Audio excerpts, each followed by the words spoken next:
Macías, Soledad Villalba, bienvenidos a la nueva edición de Artefacto, el programa de información cultural de Canal Málaga Televisión.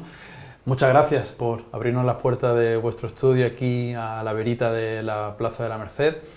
Y por empezar un poco por el principio, vosotros venís de la industria audiovisual, especializados, entre comillas, en documentales, y ese cruce de caminos creativos empezaba con La vida perra, ese documental de 2019 que se presentaba en el marco del MAF, que pudimos ver algunos y que nos abrió una puerta fascinante hacia un personaje también increíble. Contanos un poco cómo surge esa primera colaboración y sobre todo de qué va La vida perra, para quien no la haya visto todavía.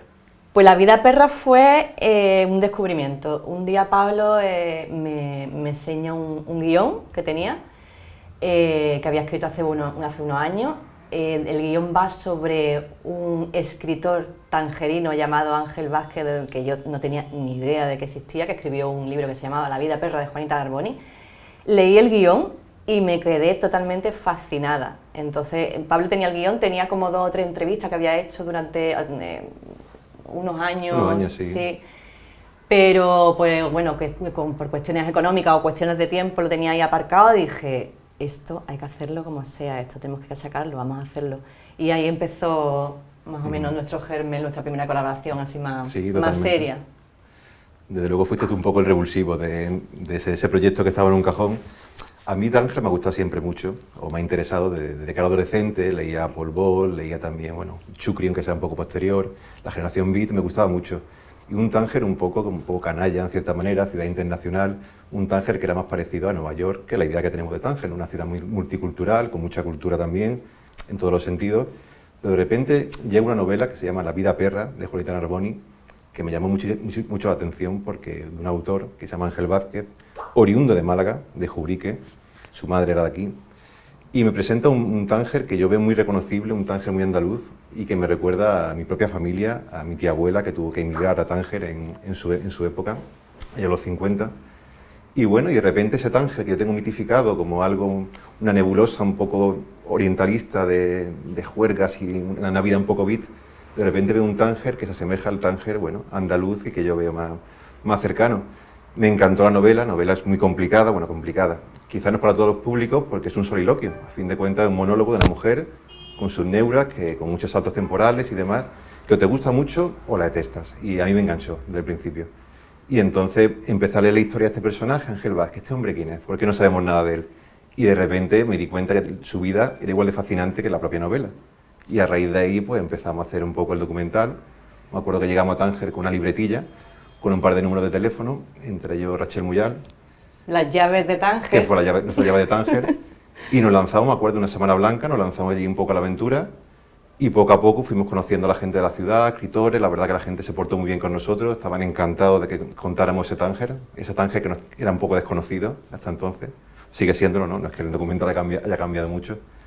Pero bueno, la verdad que es una experiencia, ¿no? En Tánger tenemos ya también una gran familia, sí, ¿no? Para nosotros sí que ha cambiado la imagen que teníamos de Tánger, la imagen que tenemos ahora y la forma en que vivimos Tánger. Nosotros Tánger ya es como prácticamente, bueno, no nuestra segunda casa, nos encantaría que fuera nuestra segunda casa, no lo es, pero sí que cada vez que podemos nos escapamos y tenemos amigos allí, o sea que... Hay una cosa muy curiosa también y que nos llama mucho la atención, cada vez que vamos, ¿no? Tánger nos recuerda mucho a Málaga, de hace 30 años así, y son 2 ciudades que se espejean mucho y son muy similares, y aunque sean 2 continentes distintos, 2 civilizaciones distintas, 2 religiones distintas, porque a fin de cuentas ellos son musulmanes, nosotros católicos, seamos practicantes o no, pero bueno, hay un punto de unión que estamos mucho más cerca de Tánger que separados. Y bueno, eso también nos llamó la atención. Sí, en cierto modo, es verdad que Tánger todavía tiene eso de haber sido ciudad internacional, se nota en el ambiente. Solemos ir, nos gusta mucho el Festival de Jazz de Tánger y intentamos ir todos los años y cubrirlo. Y el Festival de Jazz es una cosa fascinante porque estás en un salón hablando con gente, rodeada de gente que habla en árabe, que habla italiano, que habla español, que habla inglés, toda esa mezcla de culturas todavía de algún modo está presente. Eso es maravilloso. Sí, se forma una especie de Torre de Babel, digamos, ficticia, ¿no? Pero es así.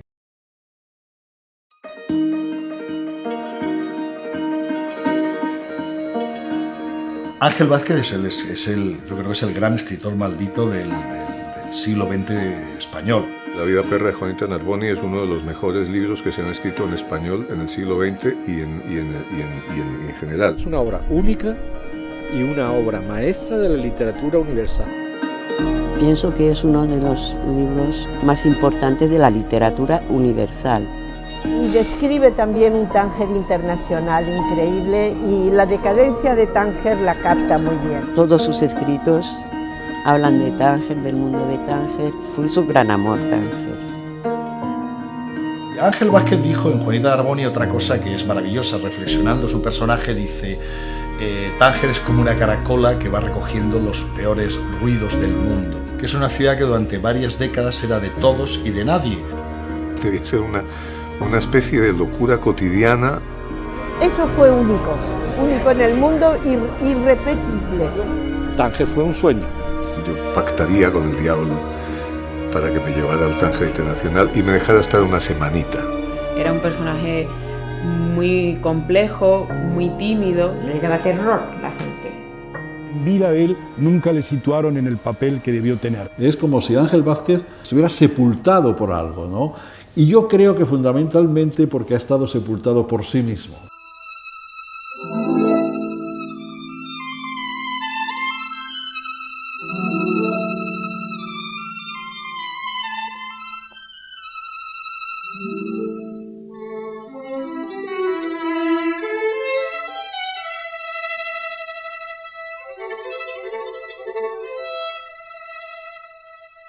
Oye, estáis hablando de ese ámbito internacional.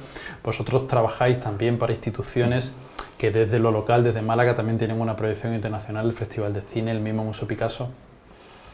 ¿Dónde queda la creatividad, entre comillas, cuando recibís un mensaje de una institución? Es decir, ¿creéis que podéis ser tan creativos cuando tenéis que hacer un encargo para una institución que, por ejemplo, cuando tenéis que hacer una obra, entre comillas, que es de una autoría vuestra? Hombre, siempre con pinzas, ¿no? Siempre queremos poner creatividad y proponerle cosas al cliente para, a fin de cuentas, divertirnos nosotros, ¿no? Y ver las cosas con una pasión distinta, que un encargo, tienes que hacer esto sí o sí, ¿no? Intentamos no encorsetarnos mucho, pero tampoco, digamos, venirnos demasiado arriba. Es decir, si el cliente quiere esto, a fin de cuentas, el cliente tiene la razón y tienes que un poco amoldarte. Pero siempre buscamos, bueno, un camino, un vericueto que disfrutemos el trabajo. ¿Y habéis notado esa evolución en el ámbito institucional, pero también incluso la empresa? Vosotros habéis trabajado también para empresas muy potentes desde aquí, desde Málaga, que ahora la imagen tiene un peso brutal a la hora de comunicar desde una institución, pero también desde una empresa. Es decir, antes quizás se planteaban otro tipo de soporte, otro tipo de mensaje, y ahora lo que quieren o queremos casi todos es un vídeo de X segundos, de X minutos que condense este proyecto y que englobe toda la vida. Hay un punto de inflexión que creo que ha sido la pandemia, que, bueno, que ha cambiado el concepto de muchas empresas. Antes nos pasaba con empresas un poco de Madrid, Barcelona, por decir nada de Málaga, pero entonces empresas de fuera sí tenían más presencia en vídeo, o le daban más importancia. Y ahora de repente muchas empresas están viendo de verdad la cosa, el vídeo funciona. Tenemos un gran problema también, que es el mundo vertical, en vez del mundo horizontal, un gran hándicap, ¿no?, que hay en el mundo visual ahora. Pero bueno, sí es cierto que tenemos mucho más trabajo también que hace años. O sea, el mundo visual, la verdad que está en boga y bueno. ¿Y para vosotros ha sido o está siendo más complicado o no despuntar desde una ciudad periférica como Málaga, aunque está en auge, que si por ejemplo tuvieseis el estudio en Madrid o Barcelona, o sentís que entre comillas jugáis en igualdad de condiciones con otros compañeros, con otras empresas del sector? A día de hoy casi que Málaga se puede igualar a Barcelona, Madrid, ¿eh? Es verdad que, bueno, esa moda de si estuviese en Madrid, pero yo creo que todavía está, es verdad, todavía está el mercado que hay en Madrid o que puede haber en Barcelona, pero Málaga, como tú dices, cada vez está despuntando más y, bueno, si en algún momento llega el caso de que tenemos que emigrar a Madrid o a Barcelona, no iríamos, pero tenemos la suerte de que estamos en Málaga, tenemos trabajo. Además, un trabajo que nos gusta, porque estamos trabajando en lo visual, pero tenemos la suerte de, sobre todo, son trabajos relacionados con la cultura. Y para nosotros, con eso, por ahora es suficiente. Pues hablando de cultura, empezamos hablando de La vida perra, empezamos hablando de esa novela de un autor desconocido o poco conocido. Vamos a darnos una vuelta por alguna librería de la ciudad a ver qué nos recomiendan y después seguimos charlando. Genial.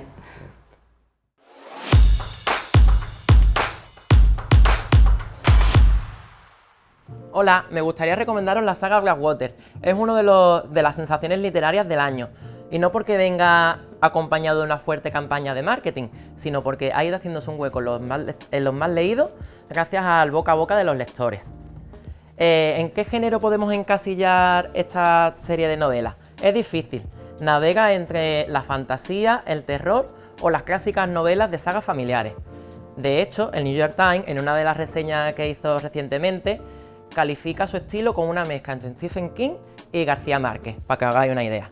Originalmente está publicada en los años 80 y es ahora cuando Blackie Books lo ha rescatado, con bastante acierto y bastante buen gusto a mi parecer, ya que si veis tienen unas portadas súper bonitas.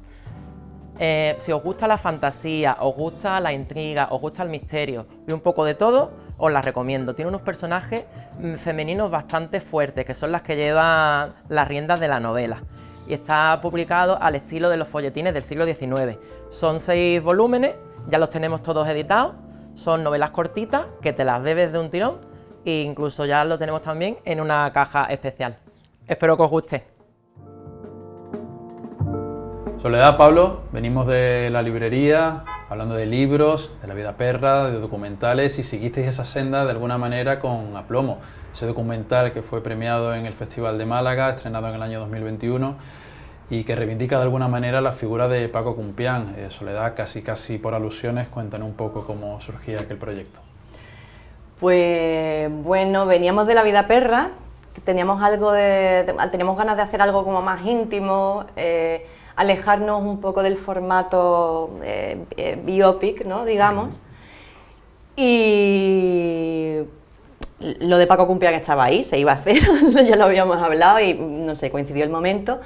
Por cercanía, Paco Cumpián es mi tío, por cercanía y por motivos familiares y de la vida, pues en la casa familiar, digamos, en la que yo viví cuando era pequeña, se iba a vender. Esa casa era donde estaba el taller de Paco Cumpián, donde él ha vivido también prácticamente 30 años de su vida, y sabíamos que se tenía que vender por circunstancias familiares y sabíamos que venía un cambio importante en la vida de Paco. Y pues ahí fue el clic que nos hizo nos dijimos, este es el momento, porque como te digo, queríamos alejarnos un poco del típico documental biográfico, queríamos contar quién es Paco Cumpián, pero de otra manera, desde otra perspectiva. Y Paco Cumpián, de alguna manera, algunos lo reivindicamos o lo planteamos como la piedra angular, una de las piedras angulares sobre las que se levanta la poesía malagueña contemporánea, fundador de un festival como Irreconciliables, El Árbol de Poe, con aquellas ediciones maravillosas que hacía con artistas contemporáneos. También vosotros habéis trabajado en un documental, en una pieza audiovisual en torno a la figura de Fernando Merlo, que se estrena también en estos días. ¿Hay de alguna manera un afán por sacar a la luz una generación de poetas, en este caso, que quizás no han tenido el reconocimiento que vosotros pensáis que deberían haber tenido? Ahora que lo dices, la verdad que tenemos un afán, sin darnos cuenta, en el subconsciente, un poco de buscar un poco no perdedores, sino gente un poco desconocida o un poco gente que está al margen. La verdad que desde Ángel Vázquez, Paco Cumpián, que es conocido en Málaga, en Madrid también, pero quizás no todo lo que lo merece, o la calidad de su poesía lo merece.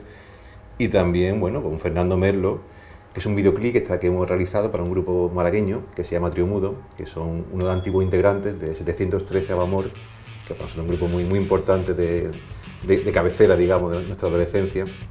Y bueno, la verdad que Fernando Merlo también es un gran poeta que hay que reivindicar, murió en el 81.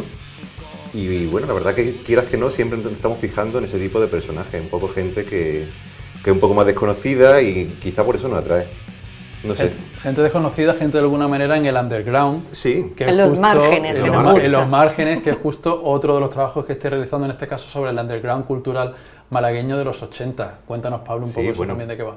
Pues un documental, una serie documental que produce esta Magazine y patrocina Cervezas Alhambra, y la verdad que a mí, a los dos nos hace muchísima ilusión, la verdad que... Porque habla un poco también de nuestras vivencias como adolescentes en los 90, finales de los 80, principios de los 90, los 2000 también. Y bueno, habla un poco de cómo era todo antes de Internet, ¿no? Lo difícil que era montar un concierto, hacer un fanzine, es decir, cuando había magia, un esfuerzo en las cosas, en descubrir grupos. Yo me acuerdo de ir a casa de un amigo, una caja llena de cintas vírgenes, y tío, grabame esto, lo otro, etc. Y entonces ahora mismo que vivimos una época de inmediatez, donde al momento queremos todo, esta canción Spotify, etc., Entonces había un rollo de ser arqueólogo, en cierta manera, de la cultura, de bucear en fanzines, en revistas, en discos que tenían hermanos de alguien, etc.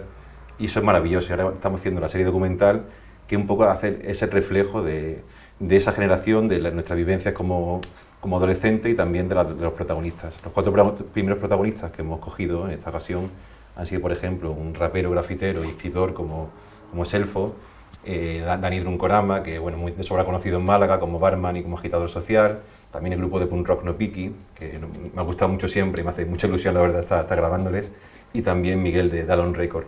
Pequeña gente, o pequeñas empresas, pequeños emprendedores de la cultura malagueña, que no son muy conocidos quizá aquí en la ciudad, pero que luego a nivel, si lo extrapola, lo lleva un poco fuera de las fronteras malagueñas, andaluzas, incluso estatales de España, pues son conocidos, tienen renombre, ¿no? Y entonces la verdad que está siendo ha sido ya porque hemos terminado ya de grabarlo, pero esperamos hacer una segunda temporada y que sea igual de motivadora. Seguro que sí. Hablabas de bucear, ahora vamos a bucear en este caso en la colección de algunos de los museos de la ciudad, nos van a explicar las claves de algunas de las obras y seguimos charlando en un momento.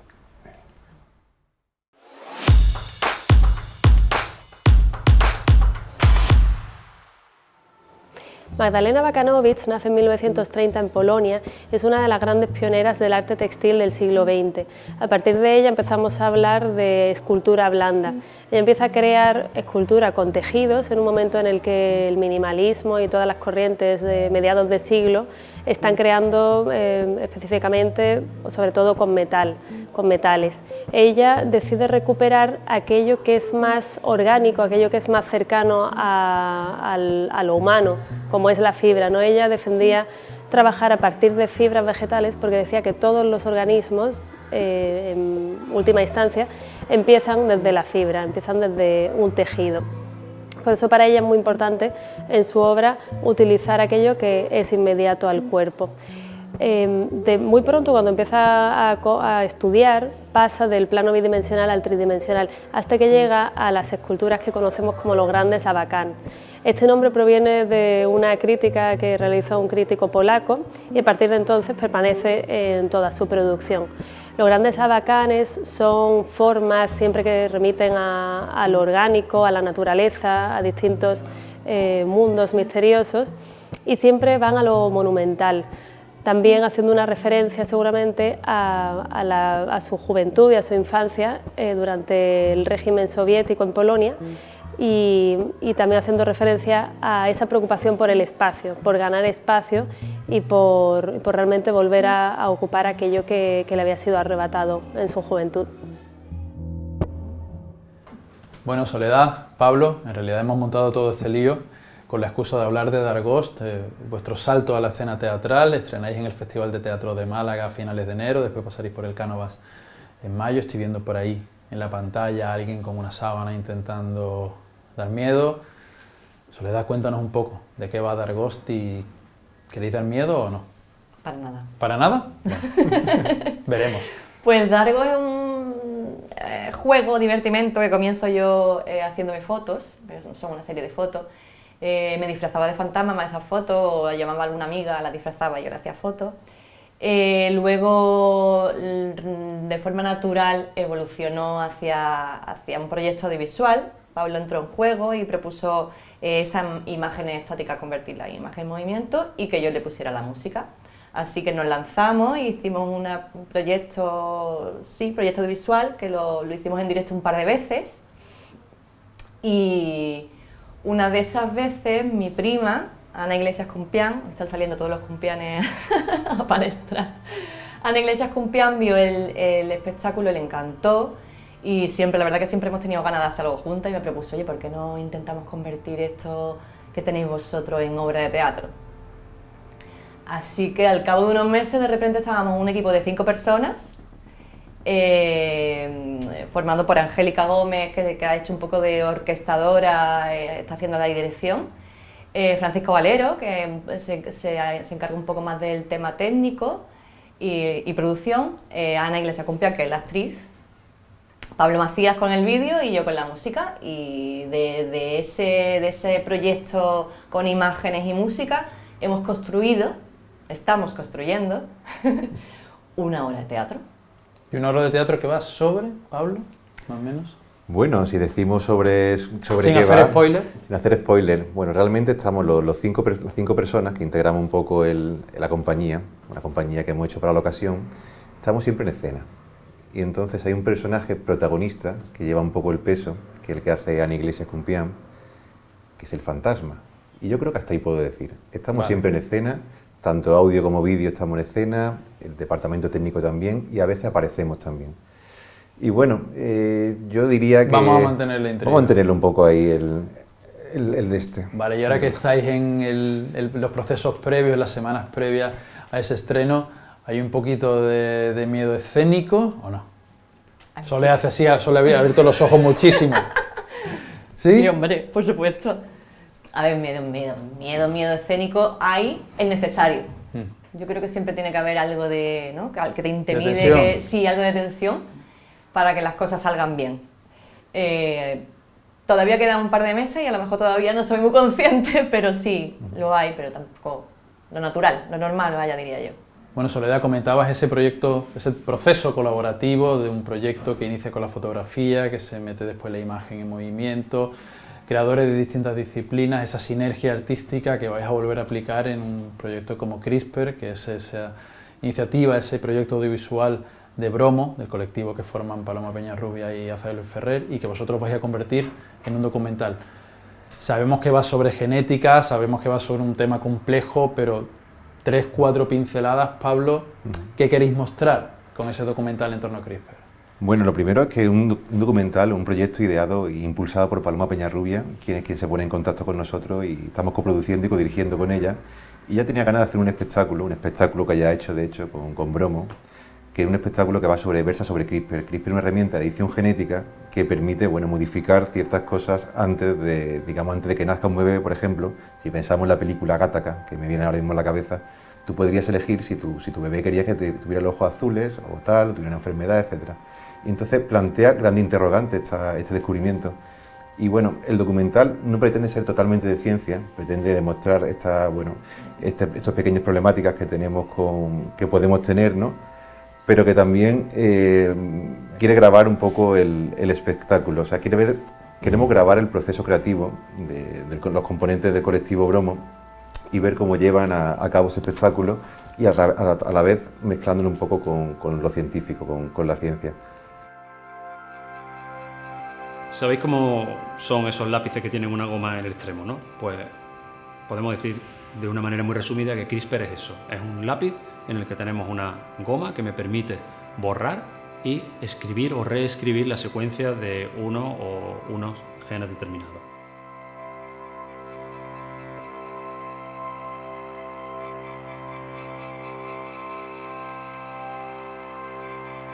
La historia del descubrimiento de CRISPR nos pilló a todos como completamente descolocados. Posiblemente si lo hubieran mandado desde Harvard o desde Princeton o desde una universidad de mucho más prestigio, un centro de investigación de mucho más prestigio, con detrás un investigador pues, con un background muchísimo mayor, pues hubiera sido aceptada la primera. Estas herramientas lo que nos permiten es, de un gen determinado, de un ser vivo determinado, pues o inactivarlo o cambiarle alguna letra de la secuencia, lo cual puede servir para introducir una mutación o, mejor aún, para, si existe una mutación, corregirla, y si corregimos algo, si curamos el gen, eso es lo que se conoce actualmente por terapia génica. Con lo cual, esta es un cúmulo de aplicaciones que nos han aparecido, es una verdadera revolución. Pues con esa mezcla de disciplina, con esa mezcla artística, audiovisual, teatro, música, todo lo que está alrededor del universo creativo de Soledad Villalba y de Pablo Macías, muchísimas gracias por acompañarnos. Gracias. Bueno, gracias a ti, en por esta supuesto. edición de Artefacto, y nos vemos en el teatro, en los conciertos o en los museos o en cualquier parte de la oferta cultural de la ciudad. Maravilla. Muchísimas gracias. Gracias.